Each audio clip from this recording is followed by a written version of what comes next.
This is Pet Life Radio. Let's talk pets. Welcome to Animal Rights on Pet Life Radio. This is your host, Tim Link, and I'm so glad you're joining me today. I'm super excited about our next author. She's an author and a photographer, and she's got this wonderful debut book called Abandoned, Chronicling the Journeys of Once Forsaken Dogs. It's a very moving, it's a beautiful book. It's heartfelt, but there's also some sad tears in there when I read through it. So I'm going to hit her up a little bit about the whole thing. Of course, we're talking to Katherine Carver, and we'll come back after the commercial break and talk to her a little bit about her book, Abandoned, Chronicling the Journeys of Once Forsaken Dogs. You're listening to Animal Rights on Pet Life Radio.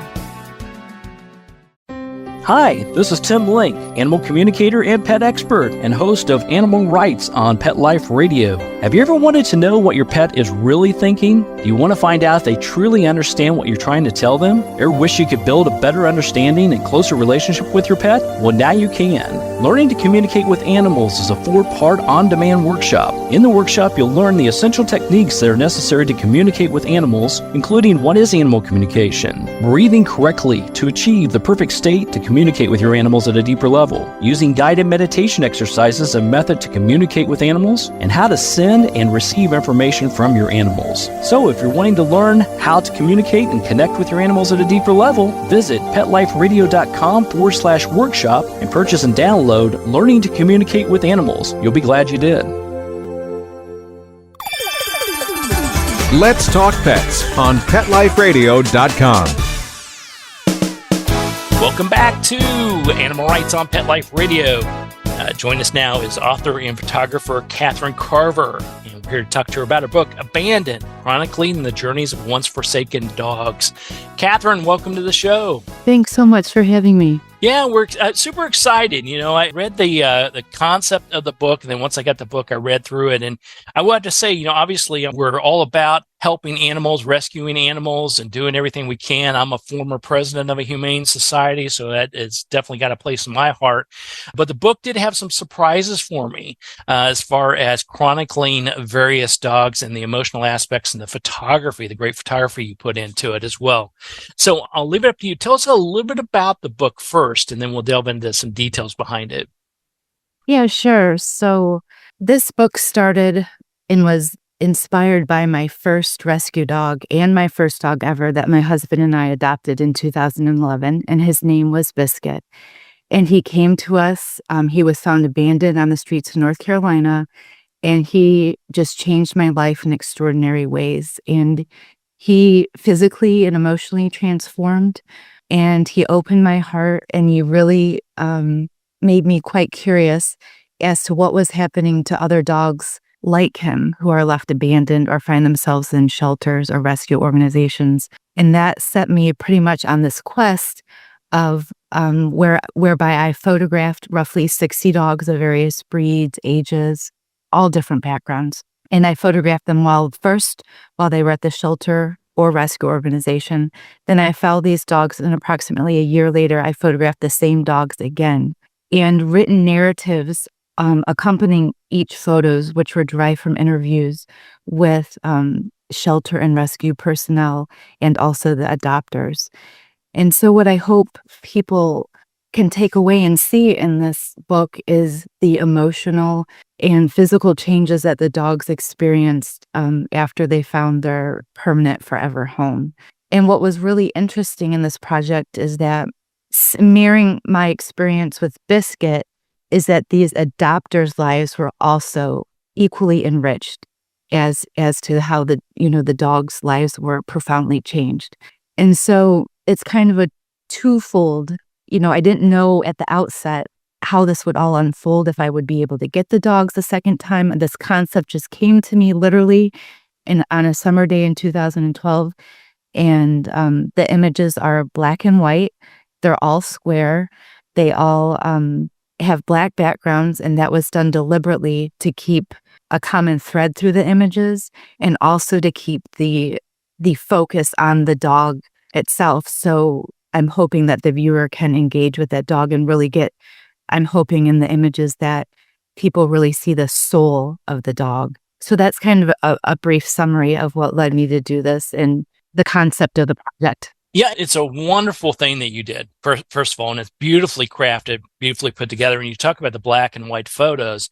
That was really touching to me because, when I had mentioned that, get contact that said, would you be interested? I'm like, yeah, that's a topic I like. We're always here to support the animals. And I love the stories about how an animal is at a shelter or rescue and they are find their right and perfect forever home. And then later on, have these wonderful stories and wonderful pictures. And so I was expecting something of that sort in my mind's eye. We did have these colorful pictures and things where the dog's playing. But what you did here is crafted a book where you really got into the soul of each and every one of them, each and every animal, because it is a brief snippet, a brief story about, how the animal's doing, the name, the background, but then the beautiful picture of the animal in black and white. And you would think, at least in being a novice photographer, we'll say that black and white, it's very intriguing, but, will that really capture the soul of the animal? And I think it does a better job than if you would have done color photos.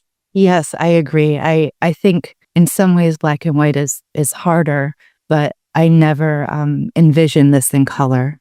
It really came to me the way the book is laid out. I love how that does it. And it's not just a simple book. I wouldn't call it necessarily a coffee table book, but it is a coffee table book. It's a topic book. It's something where if when I have it sitting out and someone asks about it, we can pick up and peruse and learn about each of the animals. And it really is I call it a topic book more so than it's not a picture book like you would see in a coffee table book. It's something you can really get a nice feel for what each animal's about and the stories behind each one, and then what rescue and helping an animal find the right perfect home is all about. So when you put together the book and you went back later, two things that come to mind is, what did the human companions of the animals, how receptive were they for you to come back in, or the shelter folks, and find out the update of the animal? And then with each dog, was there a surprise? Was there something that set you aback, either as a collective or a particular animal? So in this project, it took me over a decade to do this. And I had to get permission at the outset with the shelters and animal dog rescues, whereby they gave me permission to photograph these dogs and also would agree to give me information on these dogs. And they would also agree to connect me to the adopters to follow the dogs. And in exchange, at the time, to help get the dog adopted, I provided color photographs to help increase the chances that each dog would get adopted, because the photographs of these dogs are really important. And as you probably know, there is a dog overpopulation crisis in our country right now for a myriad of reasons that we don't necessarily need to get into. But the book is timely in this fact that there are so many dogs and animals who are in need of forever homes. And I hope that this book speaks to the fact that there are all sorts of dogs of ages, sizes, breeds that need homes. And so when I met the adopters post-adoption, most all of them agreed for me to meet them or go to them to photograph the dogs. And what my goal was, hopefully, like I said, this kind of all unfolded over a period of time, is that I would be able to capture visually some sort of change with the dog that the viewer could see. Some are more overt and some are more subtle. But my hope was that visually one could see what saving a dog's life looks like. And I thought that would be, no one had done a project like this before. And I thought that would be very profound for people to actually see. And they all were just, you could tell with all of them that they had found their home and they had become a family member, very, just like Biscuit became our family member. It's just part of your family, part of your life, part of your unit. And there's one dog in particular that had a very unique story, and that's Dagwood. And he was adopted by actually a nursing home assisted living facility. And there was I worked with 5 organizations, and one of these organizations was amenable for this dog to be adopted by an organization, because that's pretty atypical. And it turned out really great. Dagwood initially had a lot of separation anxiety. He was found abandoned in a home without food and water in Indiana. He ended up, all these dogs that I photographed were in the mid-Atlantic region where I live.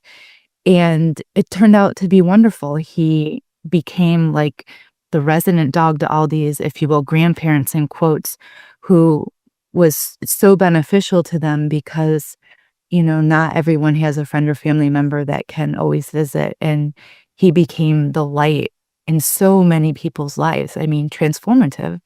So I've never heard of a story like this before or after Dagwood's story, but he was just adored and loved. And it was just such a unique story where he benefited, and so did all these people who lived there who just loved him.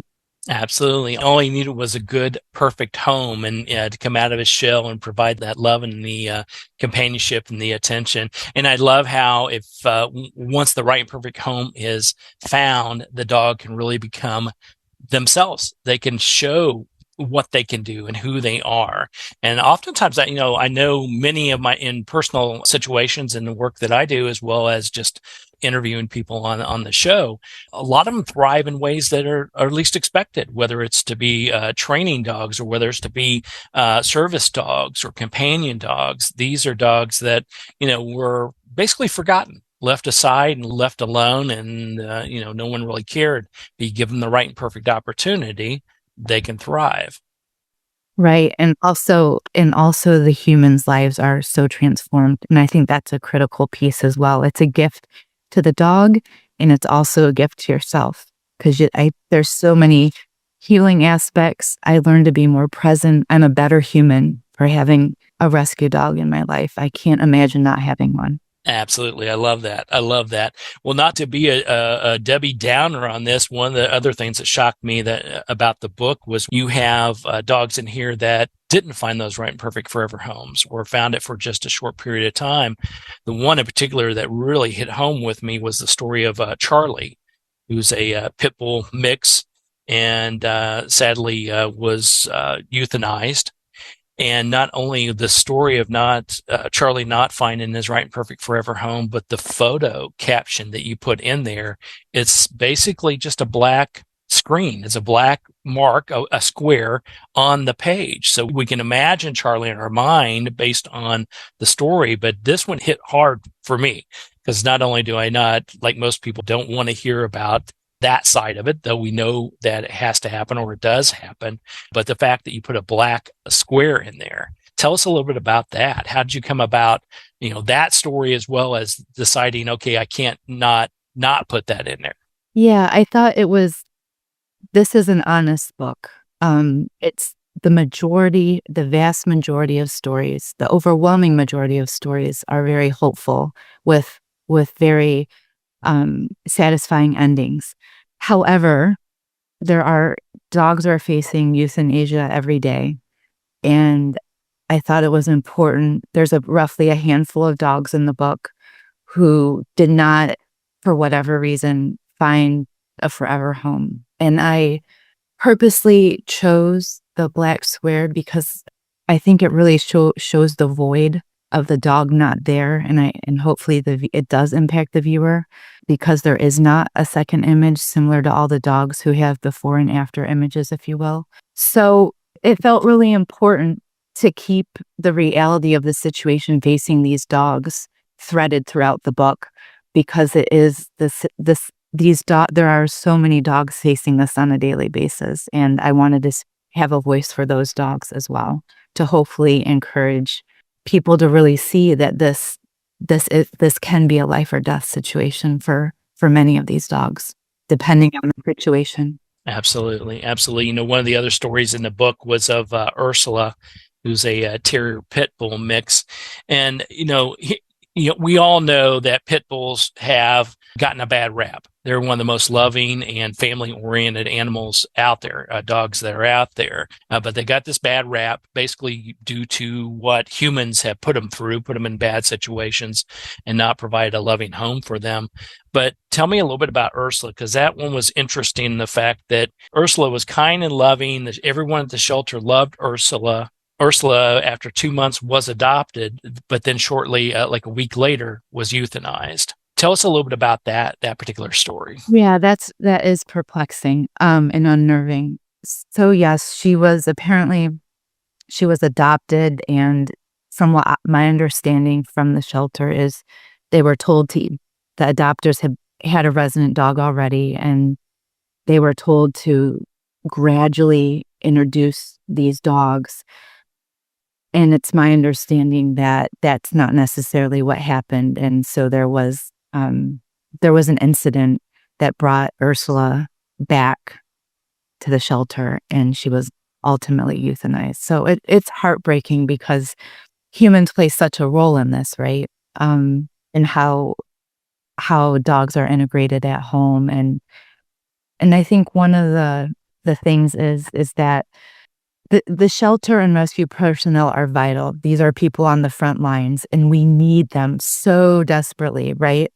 But at the same time, sometimes at shelters, there isn't that necessarily that bridge with fostering that some of the dog rescues specifically have, where you get to learn about the dog more, figure out what is going to be the best environment for the dog, which therefore leads to, and studies have shown this, leads to ending well with a permanent adoption, a good match. Whereas in the shelter situation, sometimes, like in this situation with Ursula, there isn't that extra support, to help you, like I remember bringing Biscuit home. We adopted him from a rescue in Maryland, and we had like a point person, the director. It was fantastic. It was like bringing a baby home in some respect. It was all new because we had never had a dog before. So it was really nice to have that interaction and that access to the person to kind of coach you, if you will, and answer your questions to make sure you're on the right track and things go smoothly. And sometimes at the shelter, I think that piece can be missing, that like coaching aspect, if you will, that extra support, that because shelters are underfunded, understaffed. So, but we need them, right? Because these dogs need these shelters to hopefully get a forever home. So it's a complicated situation and problem with a lot of layers, I'd say. It's not. Yeah, it really is a fine balance. You're absolutely right, because without the shelters, Ursula wouldn't have had a shot to begin with. But one of the things, if you're going to adopt a dog, I tell people this all the time, you can't expect them to come in your house and know exactly everything to do.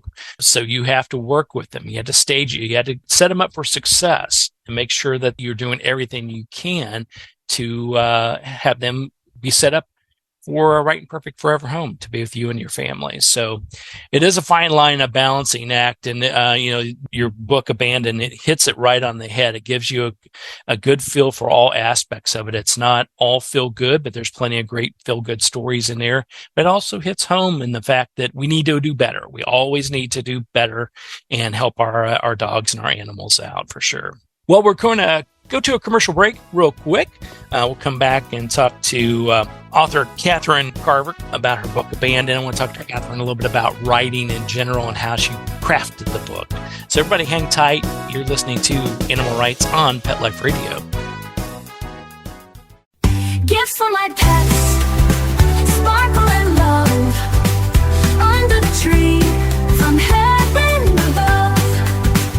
Gifts for my pets, joy in the air, unwrapping dreams without a care. Elevate your cat's eating experience with the Cat Tree Tray. The Cat Tree Tray keeps your cat's food off the floor and is conveniently located on the cat tree. Go to cattreetray.com. Bring home a luxury French Bulldog from the world-famous Tom King's Kennel. Premium French Bulldogs from excellent European bloodlines. Superior puppy care and lifetime health guarantee for your perfect companion. Use code TomKingsMagic for a magical holiday discount. Visit TomKingsKennel.com and find your perfect Frenchie today. Your pets will be over the moon with sparkly jewelry from Over the Moon Jewelry. Beautiful handcrafted matching jewelry for you and your pet. Wire-wrapped, beaded contemporary necklaces, bracelets, and charms. Go to overthemoonjewelry.com. Gifts for my pets, joy in the air, without a care. Let's talk pets Let's talk pets on Pet Life Radio. Pet Life Radio. PetLifeRadio.com. Welcome back to Animal Rights on Pet Life Radio. Continue our conversation with author Katherine Carver in her book Abandoned, Chronicling the Journeys of Once Forsaken Dogs. In this emotional book, as you could probably tell when we went into break, I got a little bit emotional about the whole subject of finding right and perfect forever homes for our animals and what they have to go through to hopefully have that chance. And once they have that chance to succeed after that.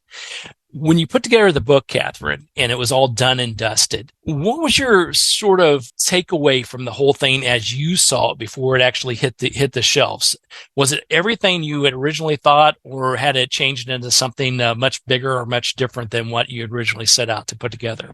Well, at the outset, when this idea came to me and I decided to pursue it, I had no idea what I was embarking upon, the complexity of the project, what it was really going to take, what was all involved.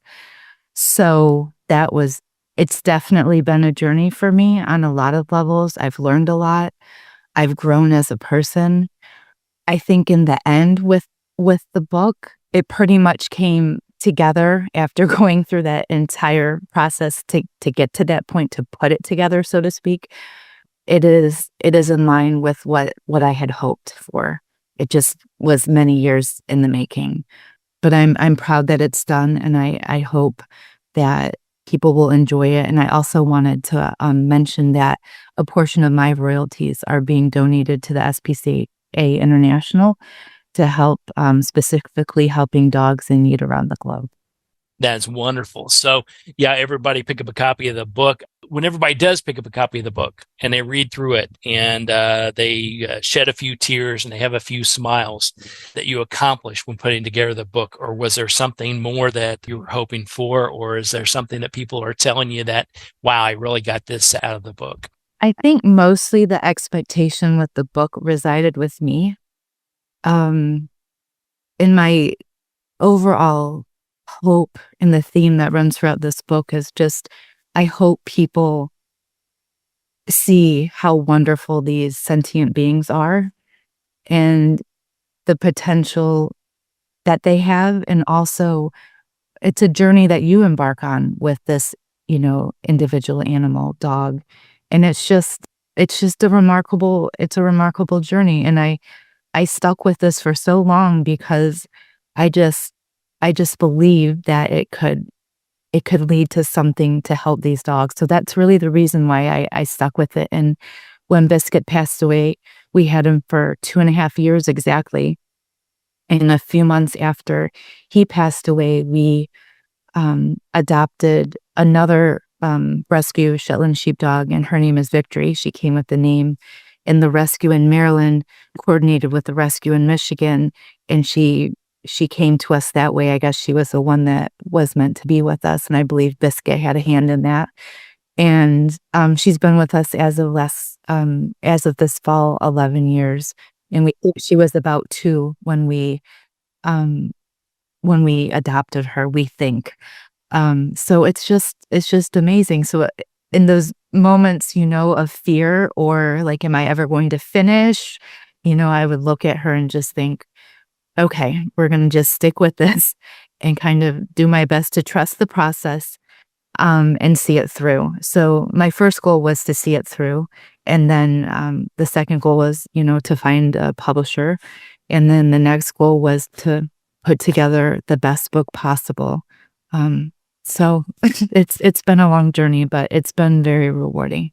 Absolutely. Well, I'm glad you stuck with it. I'm glad Biscuit sent you another pal to help you, to be amused, to push you forward to finishing the book, because it is quite an amazing book.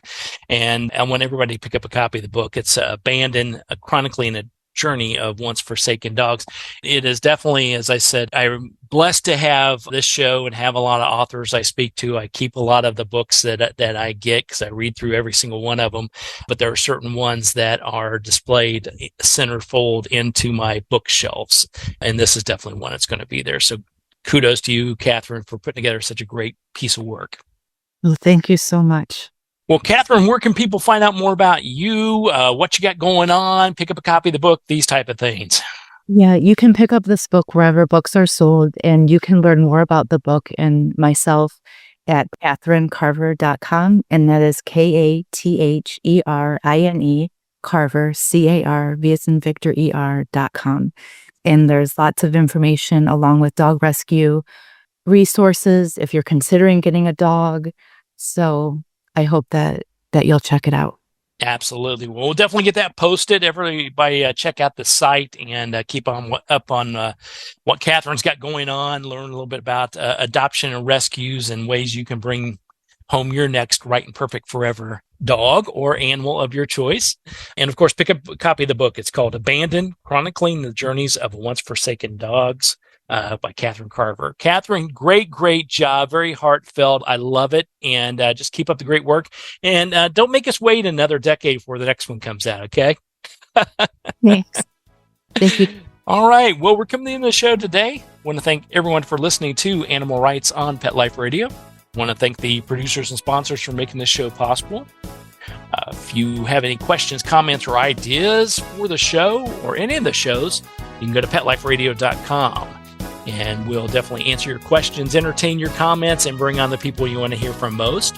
And while you're there, check out all the other wonderful shows. It's a cornucopia of barking, purring, and feathered fun. It's at PetLifeRadio.com. So until next time, write a great story about the animals in your life, and who knows, you may be the next guest on Animal Rights on Pet Life Radio. Have a great day. Let's Talk Pets, every week on demand, only on PetLifeRadio.com.